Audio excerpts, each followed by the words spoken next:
Welcome back to the garage. It's oil change day, but not on this. Not everything I drive is this cool. I have to have at least one grown-up car, and my 2022 4Runner needs an oil change. So it's a perfect day to do that. And I recently bought this gimbal thing. So I need to learn how to use that. So why not make a video and do some shots with this and figure out how it works. So I gotta get the Woody outside, roll the 4Runner in here up on the ramps, and I'm gonna try and film a little bit underneath the car with this. This is supposed to be able to track me, so as I roll around under the car, the camera will actually follow me. That's kind of neat. I'm excited to try this, and the 4Runner needs its regular maintenance. I'm a big fan of maintenance on cars. Changing the oil costs less than filling it up with gas, and I don't think anyone's ever lost an engine for changing the oil too frequently. It just hit 40,000 kilometers. So this is only like the third oil change I think that I've done on it, but that's great. The way we're driving that, it's gonna last forever, and one day maybe it'll be really old and cool like this station wagon. So anyways, let's roll this out, drive the 4Runner in and get going.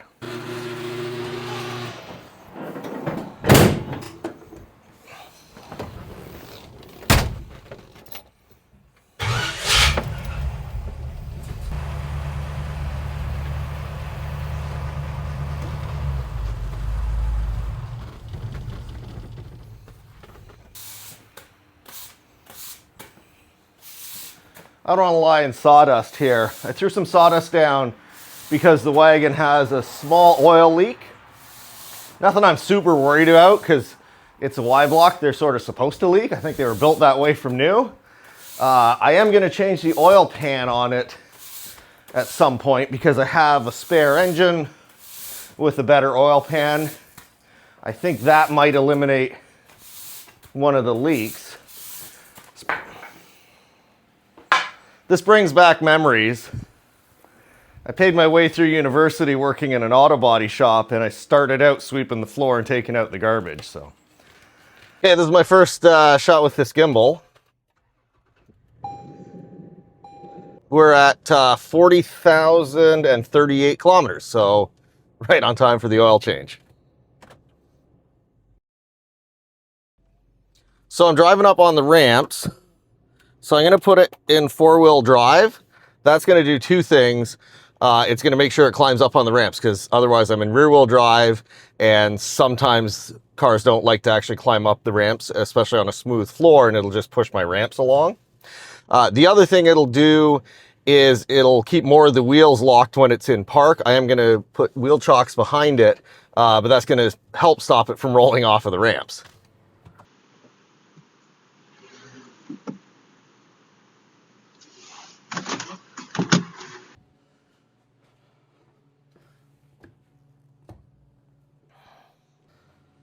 So these wooden ramps, my dad made those probably 40 years ago, maybe more.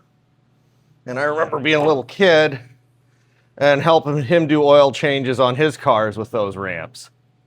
So number one thing, any fluid I change, I would start with pulling the oil filler cap off.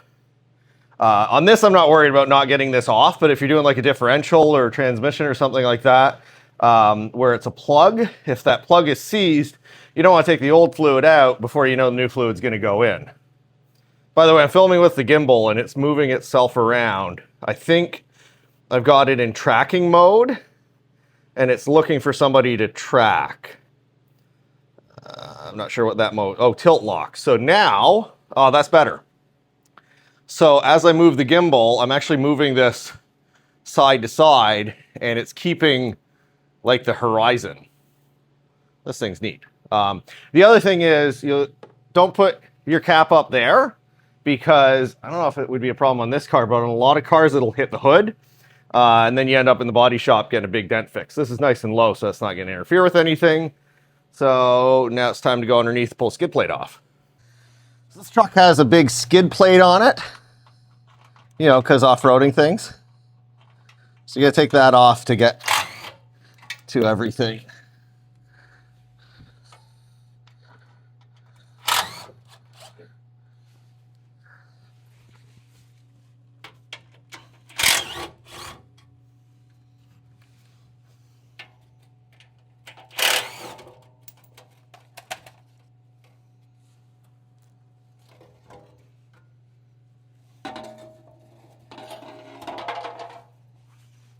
So that one coming off gets me the oil pan. The filter's up here, so now I have to take this skid plate off. That one's a number 10. It's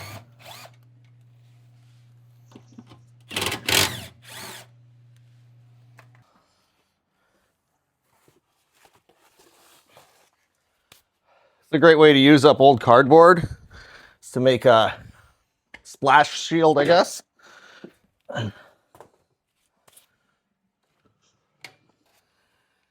My dad telling me when I was a kid, teaching me to do oil changes.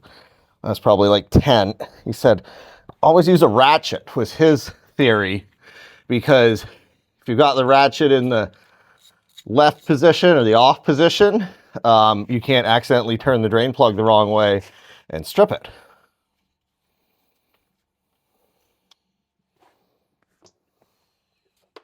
Oh, I lost that washer. That's okay. This has a copper washer that gets replaced, but I want to keep it together for now, just so I know where everything is. Should have grabbed a rag before I came under here. While that's draining, I'm going to do a few checks underneath the hood. I'll have a look at the air filter, make sure the brake fluid doesn't look low, but there's no reason it would be, and top up the washer fluid. However, I'm going to be very careful not to spill washer fluid. This happened to me one time. I was lying underneath the car doing an oil change, and somebody thought they'd be super helpful and top up the washer fluid while I was standing there, and I ended up with washer fluid all over me. So be careful with that.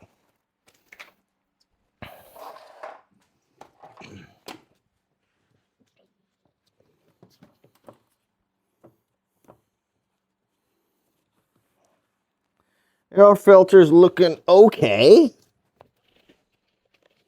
So I have a clip back there. Yep. It's not bad, it's not great. Put that on my list to buy a new air filter for the next oil change. Sometimes you get leaves actually down in the box. We're okay on this one.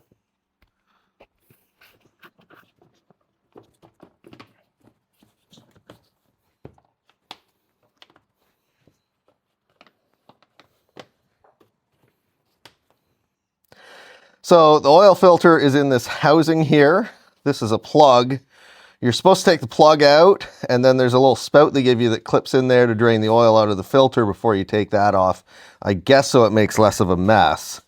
And then the housing comes off with this tool that goes on there. In my experience, often these are put on too tight, and when you go take that plug out, the whole housing comes off and oil goes everywhere. But that happens. You're doing an oil change. Don't expect to stay super clean when you're doing a job like this. Okay, plug's coming out this time. That spout thing. This comes with the new oil filter. And it's supposed to clip in. Come on. I'm just going to get oil all over me. There we go. And then drains that out. That's drained enough for me. Let's pull this off now.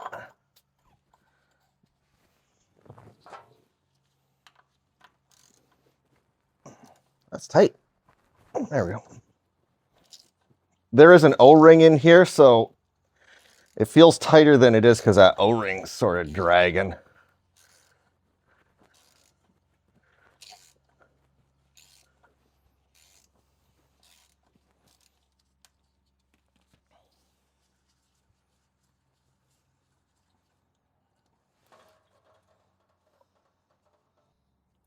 So you see I got two different drain pans going right now. And the reason is, not so much on this car, but other cars I've had, I find when I take the oil filter off, oftentimes more oil comes out of the drain pan. I'm not sure why that would be. It doesn't really make sense. But, you know, the more old oil I can get out, the better. So, you know, I'm still getting a few drips out of the drain plug. Now I've got this filter off. It's dripping a little bit still into this other pan. I'm going to wipe out that filter housing up in the engine, and then we'll change the filter and start putting things back together. By the way, these cookie sheets are from like the Dollarama. And they are super handy to keep your parts organized, keep things off the bench and clean. So there's that plug. Our new filter comes with the O-rings. So there's 2 of those. And here's our old filter. So it just pops out of there. And this is a great opportunity to have a look and see if you see sparkly things in here, bits of metal. That means you've got major problems in your engine. And we don't. So that's great. We'll put this actually into, oh, I'm going to check the number on this. Always a good idea. That filter's supposed to be for this, but just in case, this is a 7173, 57173.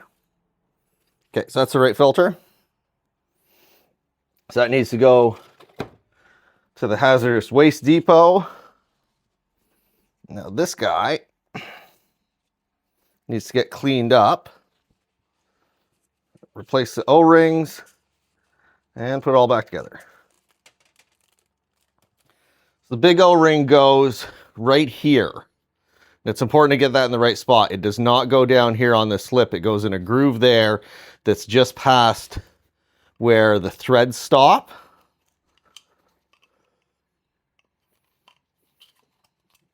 It's our old O-ring.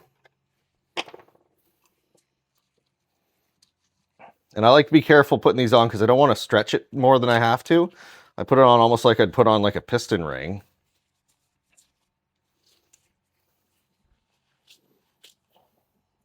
This is the point where you want to be pretty nice and clean. And give it a little bit of fresh oil. Because it has to turn, when this screws in, that O-ring has to turn as it goes in. Otherwise, if it's not lubricated, it can bunch up. Then you have massive leaks and it's no good at all. So our other O-ring is right in there. And that seals that plug.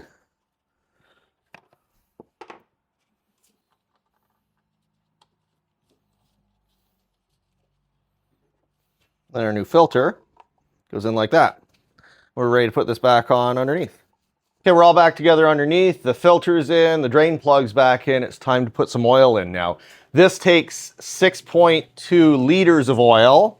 And the oil I have, by the way, I'm not an oil snob. I buy good quality oil, but I'm not really picky about brand. The oil I'm using is from Costco. It comes in a 4.73 liter jug, which is sort of an inconvenient size. So the result is, find a clean spot on my rag here. I'm going to put a whole jug in, and then I have half a jug here from the last oil change, and I'm going to measure that out using this other bottle, which is a 1 liter bottle of oil that was empty that I just keep on the shelf specifically for this purpose.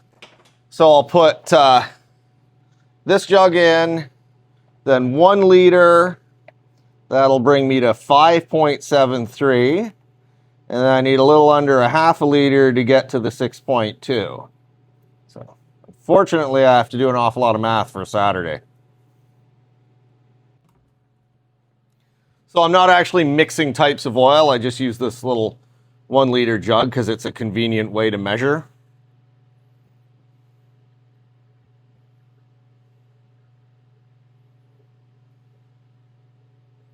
So there's our 5.73-ish. Remember too, when you're filling up your oil, there's a range on the dipstick you're supposed to be in. So if you're 6.21 or 6.19, you're probably not going to ruin an engine. And you never get all the oil out, so you don't always know exactly what you're replacing anyways.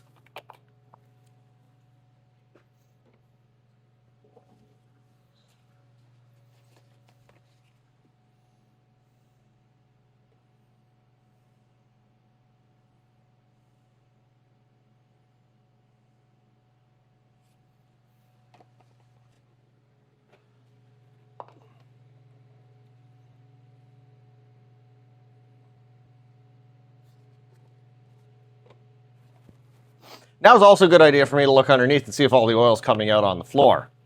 I'm pretty sure I put the drain plug in, but everyone has a story about that time they didn't. Good. This is not that time. Put drain plug in.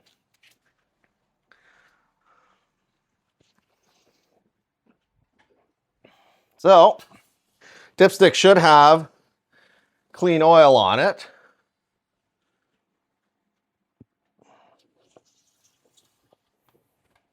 And this is not going to be an accurate reading because all the oil I've poured in has gone down to the bottom. There's no oil in the filter.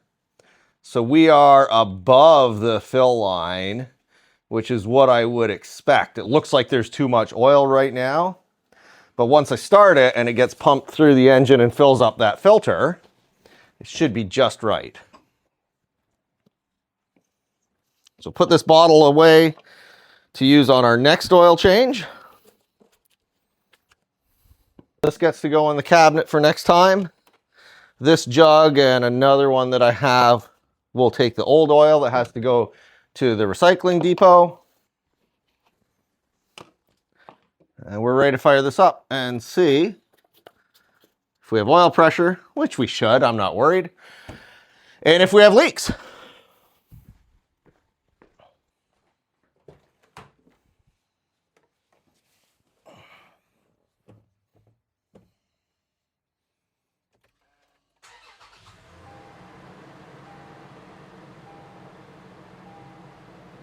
Okay, oil light's not on, so we have oil pressure.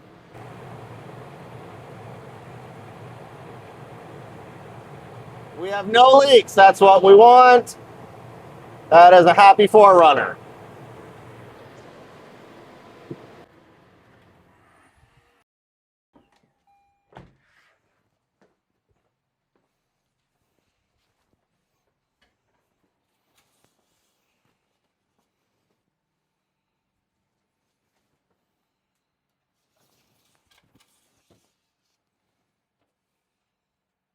That's like exactly perfect.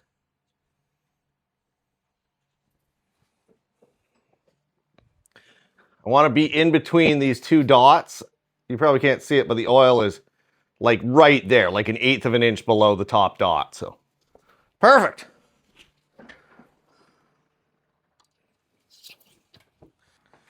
So all that's left is to put those skid plates back on. I will take it around the block, make sure everything's tight and fine after. But that's the oil change. So anyways, if you like seeing videos like this, hit that like button so I know what you like. Hit subscribe so you don't miss the next video, and I'll see you next time here in the garage. I gotta go fix that broom now.